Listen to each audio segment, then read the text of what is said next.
பாபா ஓர் கருணாலயம், பாதம்தான் கமலாலயம். பாபா ஓர் கருணாலயம், பாதம்தான் கமலாலயம். சாயப்பா உறவுகள் அனைவருக்கும் வணக்கம். சாயப்பா மேல் நம்பிக்கை வைத்து அவரை நினைத்து கொண்டிருக்கும் உங்கள் அனைவரின் வேண்டுதலையும் சாயப்பா நிறைவேற்றுவார். நல்லதையே நினைப்போம், நல்லதே நடக்கும் என்றும் சாயப்பாவின் அருள் உங்களுக்கு இருக்கும். நம் மனதிற்கு இதமான சாயப்பாவின் இன்றைய அருள்மொழியை கேட்போமா? அன்பு குழந்தையே, நீ ஜெயமாக வாழப்போகிறாய். இத்தனை நாளாய் நீ பட்ட கஷ்டங்கள் முடிவுக்கு வந்துவிட்டது. நீ ஆவலோடு காத்து கொண்டிருக்கும் நல்ல விஷயங்கள் ஒவ்வொன்றாக நடைபெற போகிறது. என் பரிபூர்ண அருள் உனக்கு கிடைக்கும். நீ ஆசைப்பட்ட விஷயங்கள் நடக்க உன் மனதை இப்போதே தயார் செய். காலை எழுந்ததும் மற்றும் இரவு உறங்கும் முன்னும் நீ ஆசைப்படும் விஷயம் நடந்தால் உன் மனம் எப்படி குதூகலிக்குமோ அதை உன் மனதில் கற்பனையாக யோசித்துப் பார். அந்த நொடியில் நீ எவ்வளவு மகிழ்ச்சியாக இருப்பாய் என்பதை கற்பனை செய்து அதே மகிழ்ச்சியை உணர்ந்து பார். இதை மட்டும் செய். நீ ஆசைப்படுவது அத்தனையும் உன் வாழ்வில் ஒவ்வொன்றாக நடக்கும். இது என் சத்திய வாக்கு. உன் வாழ்வில் இனி நீ நன்றாக இருப்பாய். உன் மனதில் உள்ள நான் உன் அழுத்தங்களை எப்படி உணராமல் இருப்பேன்? திடமான மனம் கொண்ட என் பிள்ளை, நீ இப்போது தளர்ந்து போய் விட்டாய். கவலை கொள்ளாதே. நீ வைத்துள்ள வேண்டுதல்கள் எல்லாம் நிச்சயம் கைகூடும். உன் மனதில் இருக்கும் வலி, கோபம், இயலாமையை முதலில் விட்டொழி. அது உன் மனதில் ஒளிந்து கொண்டே இருக்கும் வரை உன்னால் நிம்மதியாக வாழ முடியாது. இந்த எண்ணங்களை அழிக்காமல் இருந்தால் அது உன் வளர்ச்சிக்கான வழியை தடைப்படுத்தும். இந்த வழியை, கோபத்தை உண்டாக்கியவர்கள் நன்றாக உள்ளார்களே என்று நீ கேட்பது எனக்கு புரிகிறது. கவலைப்படாமல் இரு. அவரவர் வினைக்கு ஏற்றாற்போல் அவர்களுடைய தீவினை அவர்களை போய் சேரும். வினை விதைத்தவன் வினை அறுப்பான். உன் நிலையை தாழ்த்தும் விஷயங்களையும் தூக்கி ஏறி உனக்கு தீங்கு இழைத்தவர்களை பற்றி யோசிக்காதே. உன் வளர்ச்சியே உன் குறிக்கோள். அதை நோக்கி மட்டுமே நீ பயணிக்க வேண்டும். நீ அந்த வெற்றியை அடைய உனக்கு நான் துணை இருப்பேன். உன்னை சுற்றியுள்ள மனிதர்களில் யார் நல்லவர் யார் கெட்டவர் என்றும் அவர்கள் மனதில் என்ன இருக்கிறது என்பதை அறிந்தும் உதவி செய். உலகத்தில் எல்லோரும் உன்னை போல் நேர்மையோடும் அன்போடும் கருணையோடும் இருக்க வேண்டும் என்று நீ எதிர்பார்க்காதே. உன்னுடைய இந்த கஷ்ட காலத்தில் யார் இருந்தாலும் இல்லாவிட்டாலும் வருந்தாதே. அனைத்துமாக உன் சாயப்பா நான் இருக்கிறேன். என் பிள்ளையான உன்னை காப்பதே என் உயிரான பொறுப்பு.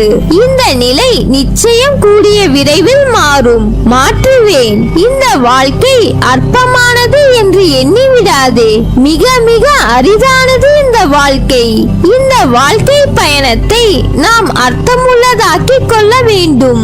அந்த பயணத்துக்கு நீ தேர்ந்தெடுக்கும் பாதையானது உண்மையில் நீ தேர்ந்தெடுத்தது அல்ல. உங்கள் வாழ்க்கையும் உங்களுக்கான பயணமும் அந்த வாழ்க்கைக்கான பயணத்துக்கான செயல்களும் நீங்கள் தேர்ந்தெடுத்தது அல்ல. நீங்கள் தேர்ந்தெடுத்து செயலாற்றுவது அல்ல. இவை அனைத்துமே ஏற்கனவே தீர்மானிக்கப்பட்டது. அப்படி தீர்மானிக்கப்பட்ட வழியில்தான் நீங்கள் நடந்து கொண்டிருக்கிறீர்கள். உங்களின் வாழ்க்கை தீர்மானிக்கப்பட்டது என்பதை புரிந்து உணர்ந்து கொண்டால் உங்கள் வாழ்வின் நோக்கம் என்னவாக இருக்கிறது என்பதில் உங்களுக்கு தெளிவு கிடைத்துவிடும். இதில் உங்களுக்கு தெளிவு வந்துவிட்டால் உங்களுடைய வாழ்க்கை உன்னதமானது என்பதை புரிந்து கொள்வீர்கள். ஆனால் பலரும் புரிந்து கொள்வதே இல்லை. சக்தியின் உன்னதங்களை தெரிந்து கொள்வதே இல்லை. ஏற்கனவே திட்டமிடப்பட்ட உங்களின் வாழ்க்கையில் மேடு பள்ளங்கள் ஏற்படலாம். நிறை குறைகள் ஏற்படலாம், கஷ்ட நஷ்டங்கள் இருக்கலாம். இன்னும் சொல்ல போனால் இந்த உலகம் யுத்த களம் போல் இருக்கிறது என்று நீங்கள் நினைக்கலாம். நம் வாழ்க்கையே யுத்தமாகி இருக்கிறது என்று வேதனைப்படலாம். ஆனால் பிரச்சனைகள் வரும்போது துவண்டு போகாதே. தைரியமாக சந்தித்து உன்னுடைய வேலையை நம்பிக்கையோடு செய். பிரச்சனைகளை பார்த்து நீ பயந்து ஓடினால் அது உன்னை இன்னும் வேகமாக துரத்தும். ஒவ்வொருவரின் பலவீனத்தை தெரிந்து கொண்டு ஏமாற்றுபவர்கள் இவ்வுலகில் இருக்கத்தான் செய்கிறார்கள். அதற்கெல்லாம் அஞ்சாதே. அதே போல் தேவையில்லாமல் உன்னை சுற்றியுள்ள எல்லோர் மீதும் சந்தேகப்படாதே. நம்பிக்கையோடும் நேர்மையாகவும் உண்மையாகவும் வாழ்பவர்களுக்கு தீங்கு விளைவிக்கும் எண்ணத்தோடு இருப்பவர்கள் தானாகவே அவர்கள் வாழ்வில் இருந்து விலகும்படி அவர்களின் தீய செயல்களே அதை செய்துவிடும். எனவே அமைதியாக இரு. ஒன்றை புரிந்து கொள். சூழ்நிலைக்கேற்ப எப்போது அனுசரித்து போக வேண்டும், எப்போது எதிர்கொள்ள வேண்டும் என்பதை தெரிந்து வைத்துக்கொள். உன்னை ஒருவர் மனரீதியாகவும் உடல் ரீதியாகவும் துன்புறுத்தினால் அதன் ஆரம்ப நிலையிலேயே நீ அதை தடுக்க வேண்டும். இல்லாவிட்டால் பேரிழப்பிற்கு அதுவே வழிவகுக்கும். இறந்த காலத்தையும் எதிர்காலத்தையும் மறந்து நிகழ்காலத்தில் உண்மையாக வாழ். நீ செய்த செயலை நினைத்து அதில் தவறான செயல் இருப்பதை அறிந்து அது மீண்டும் வராமல் பார்த்துக்கொள். தவறு செய்வது இயல்பு, ஆனால் அதை மீண்டும் செய்யாமல் பார்த்துக்கொள். பிறர் உன்னால் படும் வேதனையே உனக்கு வினையாக தொடர்ந்து மாயையில் சிக்க வைக்கும். பொறுமை நிதானம் அவசியம் தேவை. இதைவிட மிக பெரியது சகிப்புத்தன்மை. சகிப்புத்தன்மை கொண்டவன் மாயையை வென்று விடுகிறான். எனவே வாழ்க்கை பயணத்தை இனிமையாக்கி மாயையை வெற்றி கொள். கவலை கொள்ளாதே. உன் எதிர்மறை எண்ணங்களால் மட்டுமே வாழ்க்கையில் உன் மனதிற்கு பயம் தோன்றும். வாழ்க்கையை நினைத்து அதன் பொறுப்பை நினைத்து அது சரியாக நடக்குமா என்று பயம். அதுவே உன் வேலையில் தடங்களை ஏற்படுத்துகிறது. இனிமேல் பயப்படாதே.